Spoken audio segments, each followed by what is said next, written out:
ഞാൻ ഡ്രസ്സൊക്കെ മാറ്റി വന്നു. നീ ഡ്രസ് മാറ്റി വന്നോ? എന്ന് നേരെ വിട്ടോ. ഇതൊക്കെയായിട്ട് എയർപോർട്ടിന് മുന്നിൽ ഞങ്ങൾ നല്ല ആയുധം വെച്ചിട്ടുണ്ട്. എന്നാ ശരി, ഞാൻ പോട്ടെ. സൂക്ഷിച്ചേ നേരിടണം സോംബികളെ. Okay okay.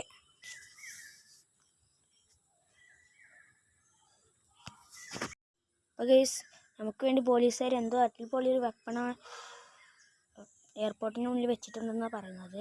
അവർ വെക്കാനിട്ട് അത് അടിപൊളി വെപ്പൺ തന്നെ ആയിരിക്കും കേട്ടോ. വണ്ടിക്ക് തീരെ കൺട്രോൾ കിട്ടുന്നില്ല കേട്ടോ. എൻ്റെ ആ കൂട്ടുകാരൻ ഇന്നലെ കൊണ്ടുപോയി കാട്ടി വെച്ചതൊക്കെ ഞാനൊന്ന് കാണട്ടെ. എന്നാലും എയർപോർട്ടിന് മുന്നിൽ എന്താ വെച്ചിരിക്കുന്നത് നമുക്ക് നോക്കാം.